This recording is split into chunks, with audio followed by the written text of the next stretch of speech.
Chief of Staff, his Liberal Chief of Staff, is a former Trudeau minister forced to resign for many scandals, including lying about moving Paul Bernardo out of a maximum security prison.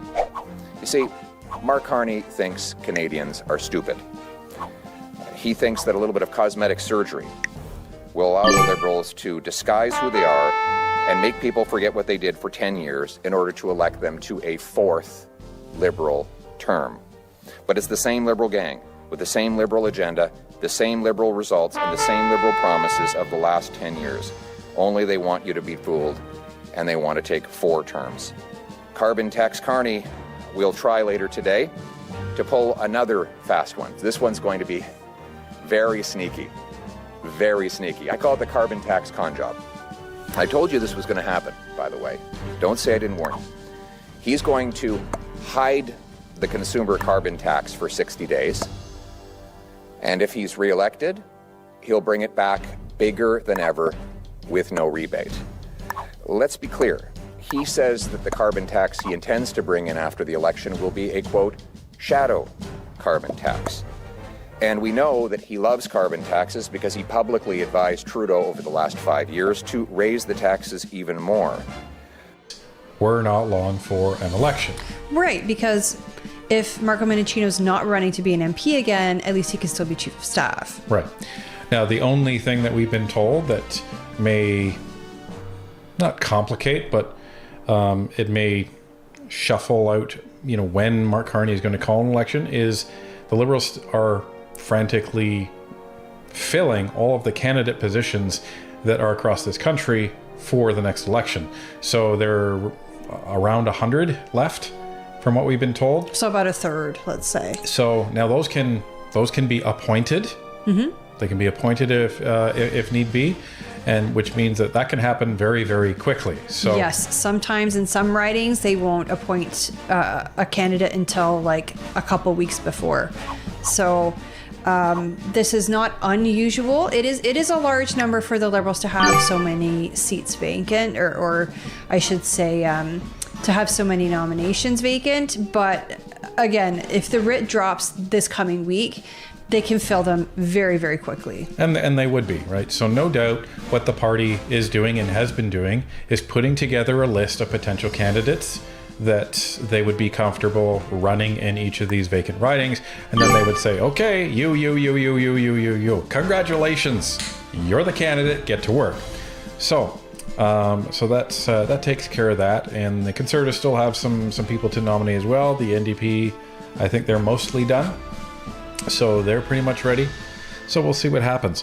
But the real interesting part of this press conference came when Pierre started to take questions.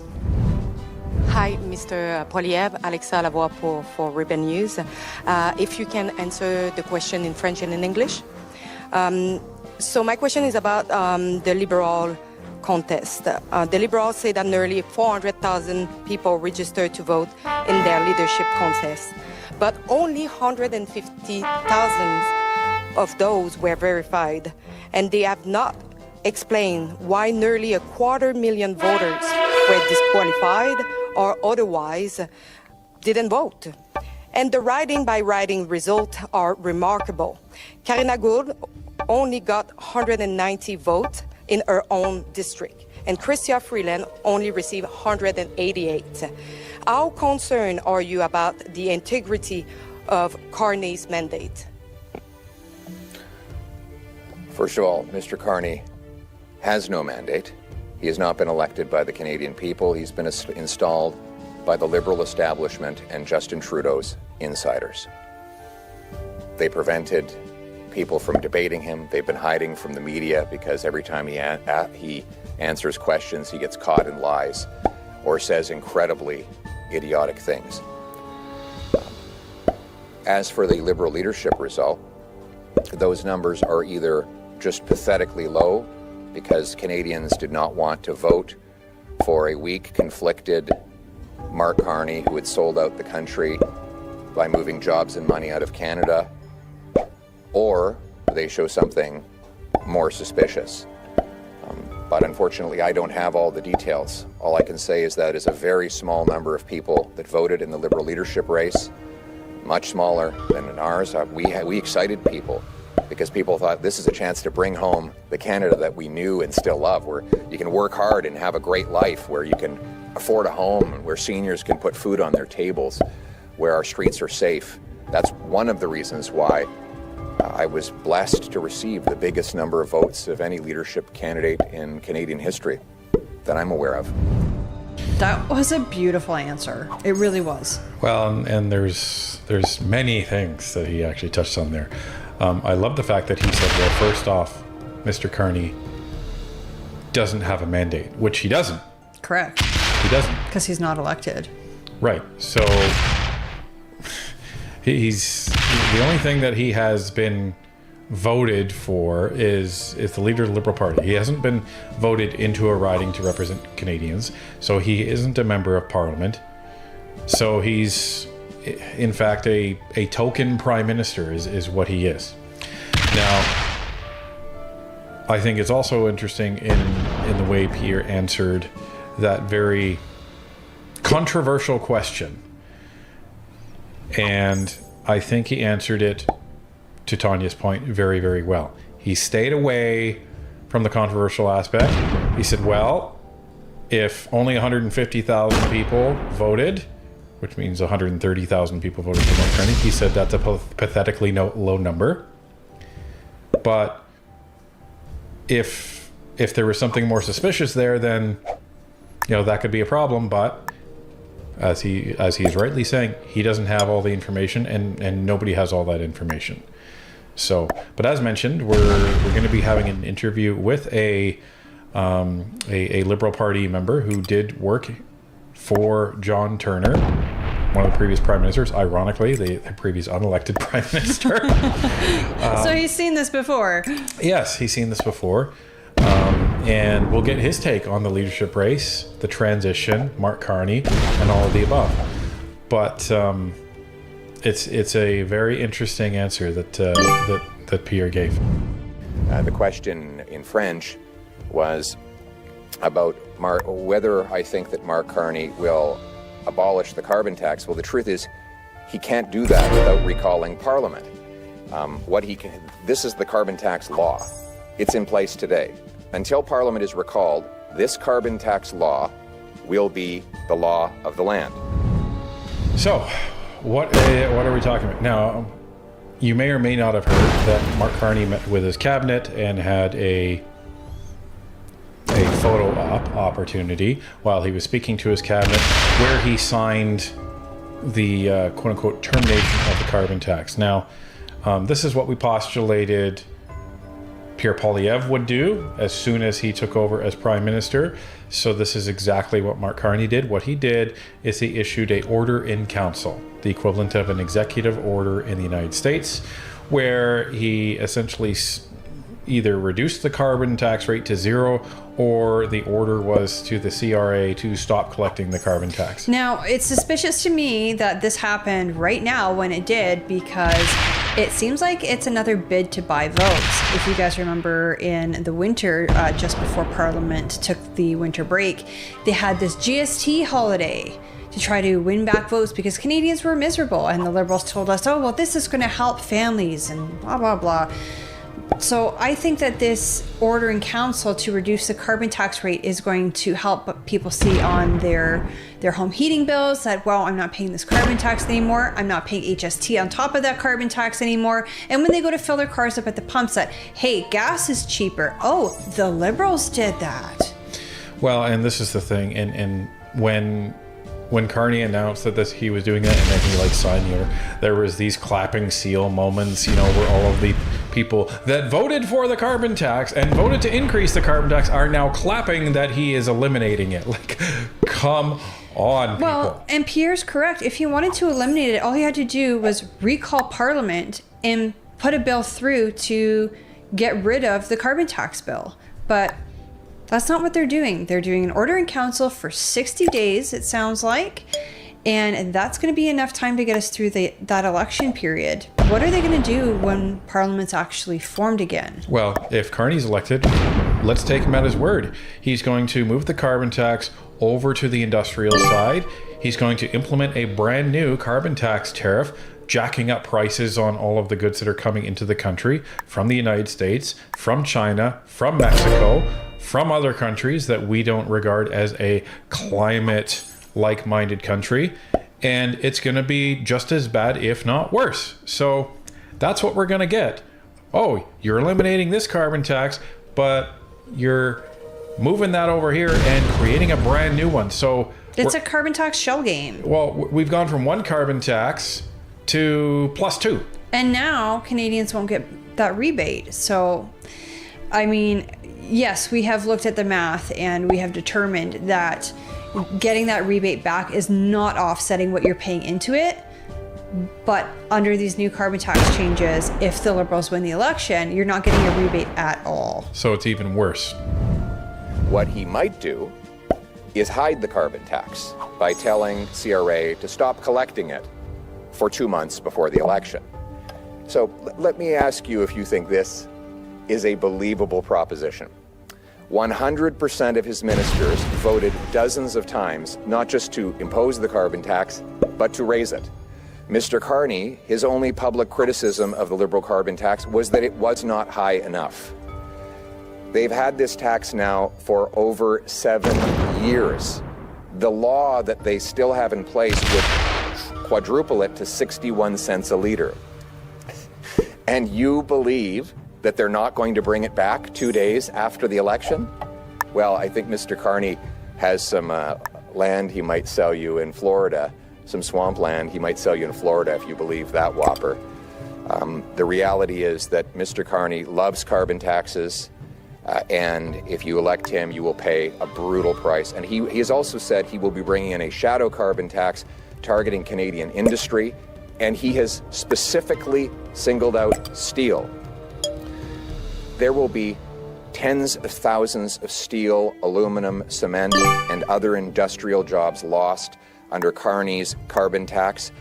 The combination of Trump tariffs and Carney's carbon tax will destroy our industrial sector and make us hopelessly dependent on the Americans, all while profiting Mark Carney's personal investments in other countries, investments that he still knows he has, investments that, like the carbon tax, he just wants to hide. The good news is that common sense conservatives will axe the tax for real, for everyone, for good.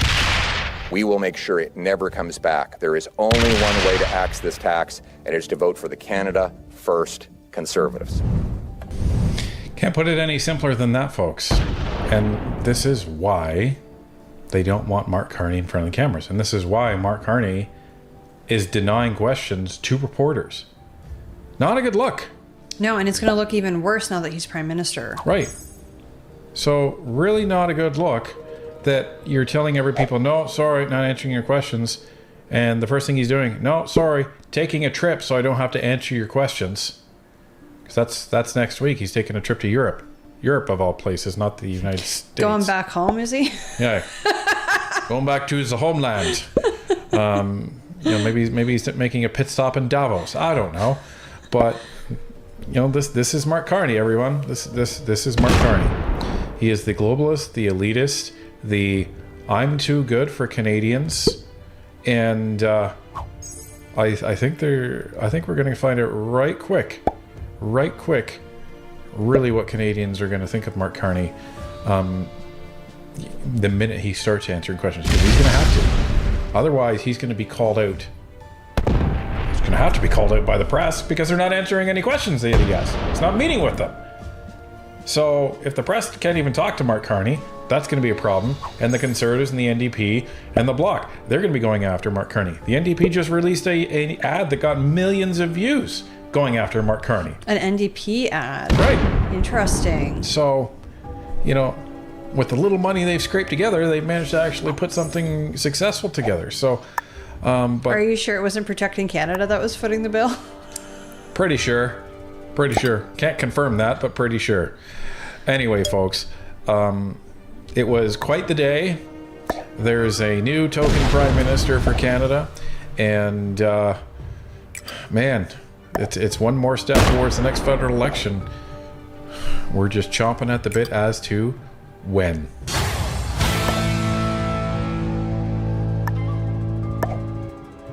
Have you heard of this elusive frequency which, when activated, our brains have the ability to function at higher levels? Former NASA neuroscientist Dr. Rivers has developed a method to help activate this frequency almost at will. And a simple boost may be all that's missing to gain access to your future success that feels like it's just out of reach. It's a simple 7-second method that can be done practically anywhere and is designed specifically to unveil the brain's hidden potential, and is based on a technique that Thomas Edison used to come up with hundreds of genius ideas for his inventions. This breakthrough has revealed how to connect key regions of the brain, unlocking what's called a genius brain. Dr. Rivers' deeper understanding of neural connections has led to a potentially quick and easy solution designed to enhance mental clarity, boost creativity, and invite positive experiences into your life. And it has nothing to do with meditation, visualization, affirmations, or costly brain training. This simple 7-second technique is something you can do from the comfort of your home and may start seeing results almost immediately. So if you've spent countless hours reading books, taking courses, meditating and visualizing, only to feel stuck and wondering why nothing works for you, this breakthrough might finally provide the exact answers you've been searching for. Tap the button below to be taken to a short. Hey everybody, Peter Zine here, coming to you from Colorado. This one is going to seem a little out of order in the series, but events are happening very, very quickly. We're getting overtaken by them.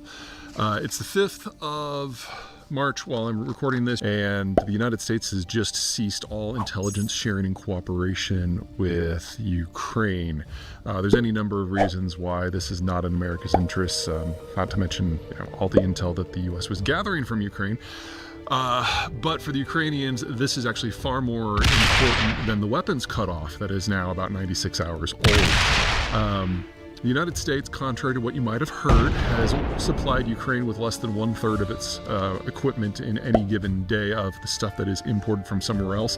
And probably 40% of the total that Ukraine uses now is produced in Ukraine itself. So while losing access to the weapons flows is bad, it's not nearly as deadly to Ukraine as losing access to the information that allows the Ukrainians to target it. The Russians outnumber the Ukrainians in every field and can draw upon their old Soviet-era stockpiles in addition to the Chinese and North Korean troops and equipment. That gives them a huge numerical advantage. So the way the Ukrainians have been staying one step ahead is to do two things. Number one, try to turn the war into a war of movement at any given point so that numbers in any particular place can be moved and concentrated to attack Russian weak points, as opposed to just staying still and letting the Russians to come to them and grind and grind and grind. And then number two, know where the Russians are coming from, not just so you can maneuver, but so you can target logistics in that direction and know which rail lines and which trucks and which intersections and all that good stuff. Without American signals intelligence, satellite intelligence, a lot of that goes away. The other NATO countries do have some capacity, but the agreements that are made within NATO were specifically designed so that the United States maintains preeminence in all of that. And by turning it off, the Ukrainians basically lose every advantage that they had in the fight, with the exception of the drones. And the drones require long-range targeting information that came from the intel, so they can really only be used relatively close to the front.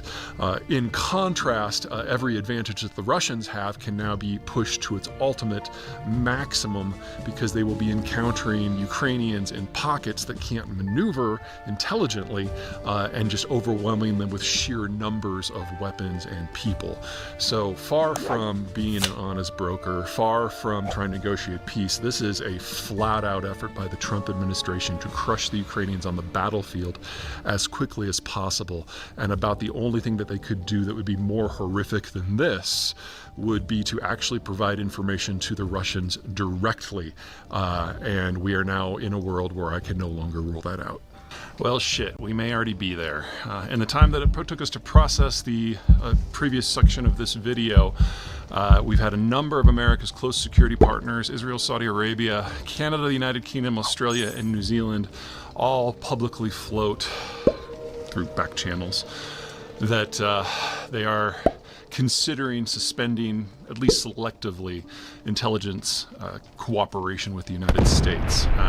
The two reasons given, again, back channels, very, very spy worldy, are their concern the United States is just hemorrhaging classified information, not necessarily the information per se, not the finding through raw intel, although that too, but methods of collection and integration that would basically endanger their entire intel networks and their own national security. And of course, the second piece is whether or not the Russians are actually reading any of this as well. Quick backstory. So intelligence cooperation with Saudi and Israel has always been a little tongue-in-cheek, because they're like, oh, we're worried that the Americans are going to leak and then something bad will happen. And the Americans are like, we're worried that they're going to leak and something bad is going to happen.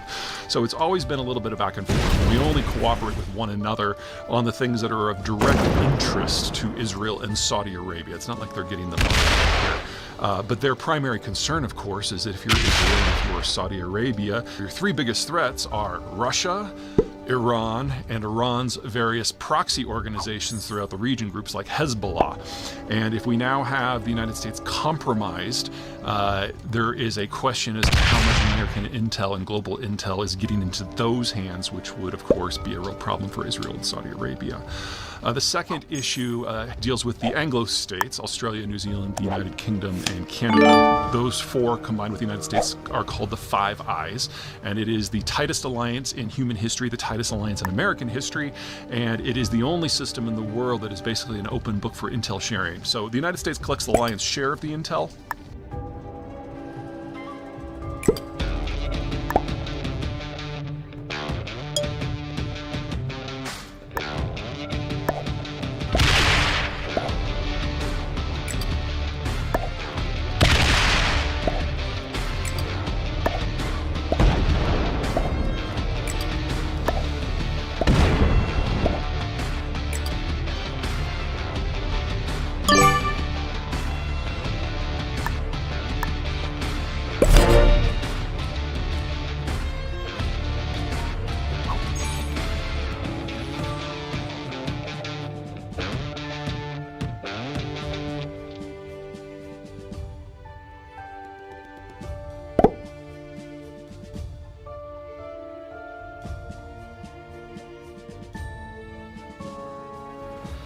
Mobile accessories. Let's just forget phone cases. There are 1.5 billion mobile phones sold every year.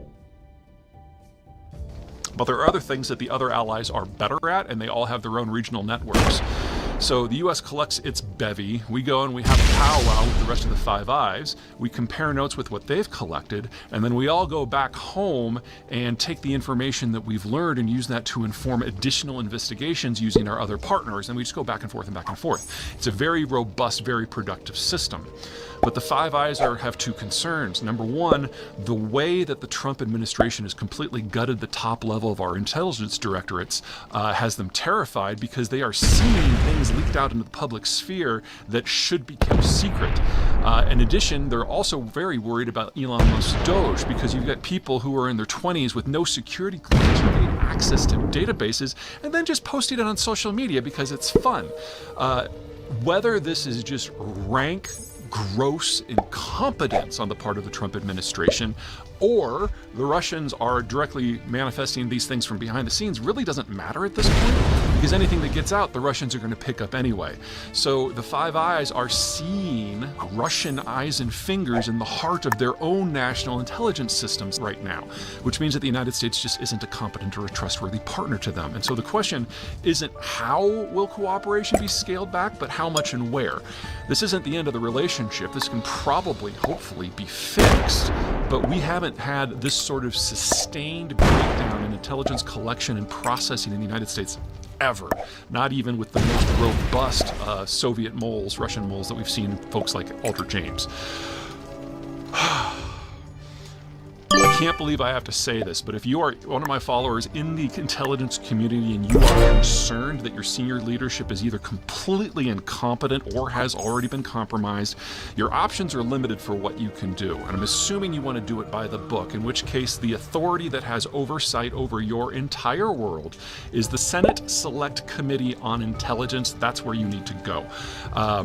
Anyone who says giving information to the Oversight Committee is traitorous is themselves a traitor, because this is how the system works. This is how you do it by the book. This is the part of the legislative branch that has actual tactical oversight over everything in the world of intel.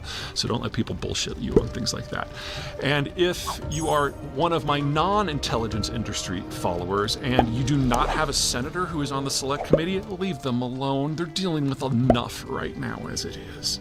Hey everyone, Peter Zeihan here. You have just watched a video on a series that I put together called The Russian Reach, which examines the role of the Russians in manipulating the current White House as well as the US government in a broader sense. For anyone who signs up for my newsletter, watching any video for the remainder of the month, any cent that you would have normally given me for the next 3 months is going to a medical charity called MedShare. MedShare steps in to help out communities who, through no fault of their own, have temporarily lost the ability to look out for themselves. So, for example, if the Russians are bombing your power grid and the Americans are no longer providing the tactical intelligence to anticipate the missile strikes and position your air defense, and the Americans furthermore have stopped all financing to help you repair said power grid in the aftermath, MedShare steps in to help hospitals with things like diesel generators. This QR code will take you directly to their Ukraine page, and that is where all of the donations will be going.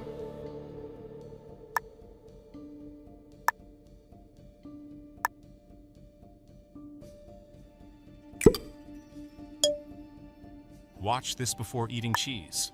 Number 1, brie. Fermented dairy products like cheese contain probiotics, but that's not the important thing. If you're on a ketogenic diet where you want a high-fat diet, literally 70% of it is cream. It came from France, not from America. If it came from America, it contains casein A1. Number 2, Gruyere. They contain postbiotics, which are the products of the bacteria eating the sugars in cheese. The longer they're aged, the better they are for you. Number 3, goat Gouda. Now the nice thing about these guys, their fats contain a lot of medium chain triglycerides, MCTs. 30% of the fat in goat and sheep milk are MCTs. A lot of people are surprised that most of our weight loss or gain is actually controlled by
Building your online...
This woman is out of her mind. She was backing out of her parking spot when she hit this car. At the end of this video, I'll share further details about this incident.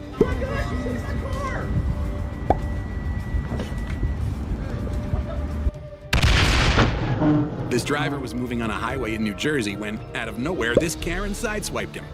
After colliding with our POV driver, she tried to flee the scene, but the driver immediately called 911. 911, where's the emergency? They're trying to flee. While it might have seemed like she was rushing to get away, it quickly became clear she wasn't in such a hurry. She slammed on the brakes, trying to get the filming driver to rear-end her. What kind of vehicle is that? It's a red Hyundai. After failing, she got out to confront the driver. What kind of vehicle are you in? I'm in a white Toyota CRV. She's in the middle of the road. She's gotten out of her car. She's approaching my window. Okay. What office are you at? Huh? What office are you at? She just hit my window. She took off again, only to stop and get out once more. This time, things took a terrifying turn. She pulled out a gun. Thankfully, the police later arrested her before things could escalate further. This driver was moving on a highway in New Jersey when, out of nowhere, this Karen sideswiped him. After colliding with our POV driver, she tried to flee the scene, but the driver immediately called 911. 911, where's the emergency? They're trying to flee. While it might have seemed like she was rushing to get away, it quickly became clear she wasn't in such a hurry. She slammed on the brakes, trying to get the filming driver to rear-end her. What kind of vehicle is that? It's a red Hyundai. After failing, she got out to confront the driver. What kind of vehicle are you in? I'm in a white Toyota CRV. She's in the middle of the road. She's gotten out of her car. She's approaching my window. Okay.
Hey, get your hands off me! Get your hands off me!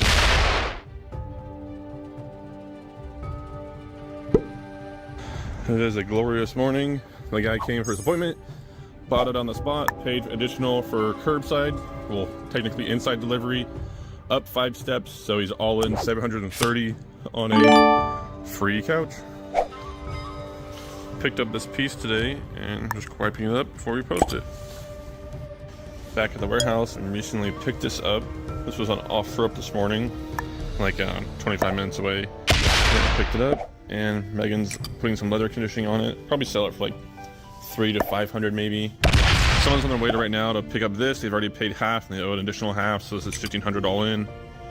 Someone is on their way to look at this big couch for $800. Not $1,800, I wish, but $800. And someone else is coming to buy this mid-century cabinet we put feet on for $650, and then we got this yesterday and he already wants to buy it too for $600, so we'll take it. Okay, we're way out and I don't remember where we are, but it's from our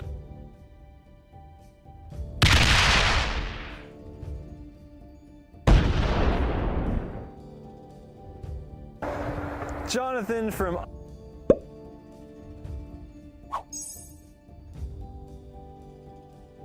When this genius woman tried to beat the railroad crossing, she clearly missed the sign that said "Do not stop" on the tracks. However, once she realized the oncoming train was just seconds away from hitting her truck, she makes a last-ditch effort to stop it by waving at the train driver, but it was too late. When this genius woman tried to beat the railroad crossing.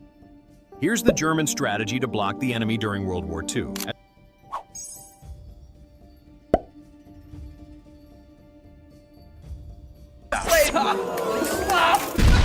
Hello, guys. Woo, baby. It's your boy, Rick. Smell. Did you have Burger King today? No, people. People are fucking hating, bro. What the fuck is wrong with you? I did not go to Burger. That wasn't mine. That was that stupid kid's Burger King cup. I don't go to Burger King. Just got a text from another one of Jason's fans, and apparently he went to Burger King again today. It's the second time in 3 days someone said that. Of course, once again, no proof. Guys, if you see Jason doing something wrong, at least fucking take a picture of it, then send it to me so I got something to go off of. So he just called me, he just got off work.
Now, I'm no Humvee mechanic, but surely this can't do the engine any good.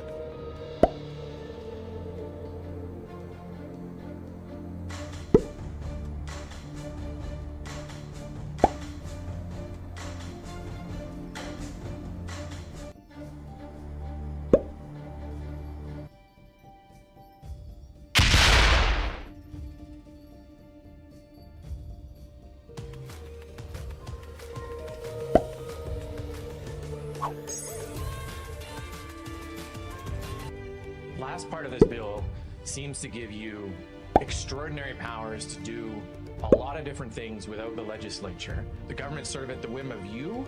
So we got big news here today. Welcome back to the news. My name's David. Today we have our unelected Prime Minister in Mark Carney. There are some wins here today. All the cabinet ministers who got fired, because there are a bunch of them, and then there's some new hires, mostly just regurgitated Trudeau garbage. But we also got breaking news that David Eby wants to put in a new bill to give himself emergency powers for the next 2 years to do whatever he wants, unrestricted, unchecked, unregulated. Let's jump into this. So first up, we got Shreya Teese here, new polling data. This is Abacus poll from March 12th. It says not released officially. This is 38% conservatives, 34% liberals, tightening up here, unfortunately. We also have this one here. So this green line shows a impression of Carney. So people's impression of him is not going up anymore. It's flatlined. But if you look at the negative here, the negative impression of Mark Carney is going up. And this, we knew this would happen because as his skeletons come out of the closet, people are like, oh, that guy's a corrupt banker versus the banker that's going to save Canada. So the longer this goes on, the higher this red line is going to go. So here it is, the right, not honorable Mark Carney, Prime Minister, unelected Prime Minister. Creepy Count Chocula, Mr. Burns. It is my honor to respond to the Governor General's request that I form a government. The Governor General is so worthless. Mary.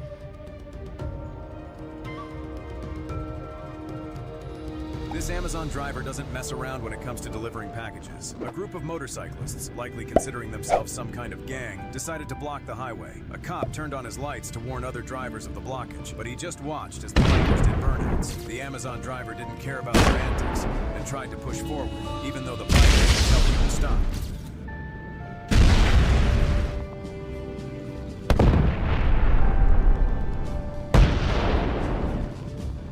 Eventually, he ran out of patience and drove ahead, scraping through the motorcycles. The bikers chased after him, effectively clearing the traffic jam. Do you think he did the right thing?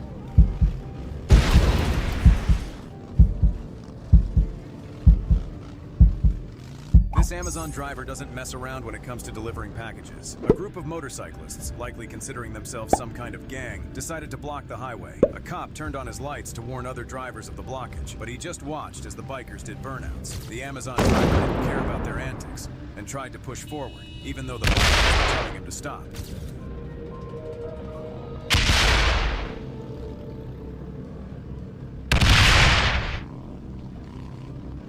Eventually, he ran out of patience and drove ahead, scraping a few of the motorcycles. The bikers chased after him, effectively clearing the traffic jam. Do you think he did the right thing?